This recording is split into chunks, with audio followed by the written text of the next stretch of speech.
Hey, what's up and good afternoon, guys. It's been a while since I made a video, and just wanted to let you guys in on a little tip. How I'm doing my fuel pump and all that crap. For any of you guys not following, this is a 1986 K20. Here she is.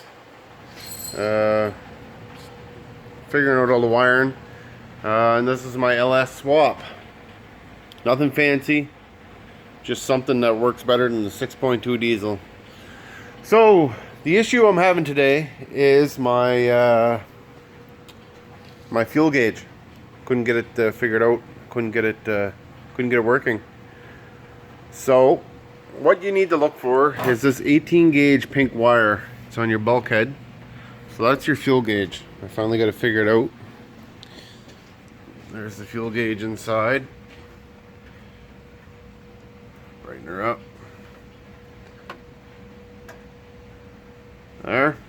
And here's my masterpiece right here. I took the fuel pump from the 1990, had a 1999 Chev here. So I took the fuel pump and I cut it all to pieces, just took the pump itself. Now this is a ribbed part on this pump, so I put a 5/16 hose with a clamp, clamped it up here. This used to be the old pickup. So I cut that off, and what I did with the piece that I cut off, as you can see, it's right here. There's part of it right up. I kept the whole length right up to the top to use for my fuel level gauge, my fuel gauge. So I got my ground wire. This was off the original 1999 pump. So I put that there with, not focusing good. I put that right here with another clamp. And I bent that around so that way there I'm having double connection. So a good ground. So yeah, that's how I made all this. Got a couple zip ties. And how I ran my wires, I drilled a hole up through the center and put some urethane, windshield urethane, put some urethane there. And so here's my fuel gauge. It all works, and finally got it working. What my problem was these old tanks, they got your ground right on the tank itself.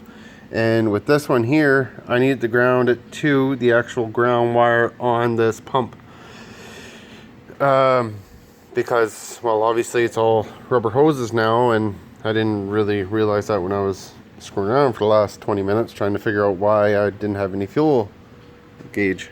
So, just to give you a little show as I raise it and lower it, everything's working as it should now.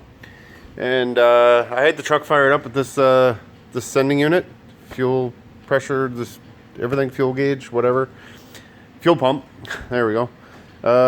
Yeah, everything's running fine. Everything's good.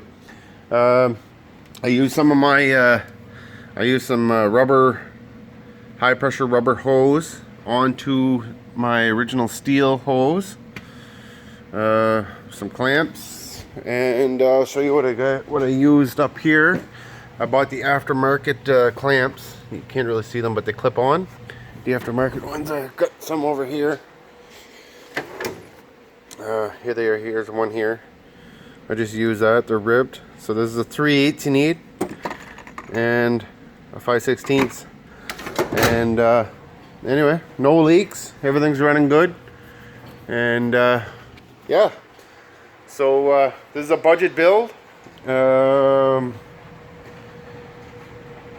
Hopefully, maybe I saved you guys some headache from wondering if you're going to put an inline pump or get a 1987 tank, because the 1987s they started coming with fuel injection, so they had the different sending units, so you could just upgrade your pump itself. Basically, put one of these pumps on the 1987 and basically do what I did, but you know, basically exactly what I did. But this one here fits in a 1986 tank, so I didn't have to buy no new tank, no new sending unit, and no new pump. So yeah, that was completely free for me. Anyway, guys, hopefully I helped you out, and like, share, and subscribe, and have a great day.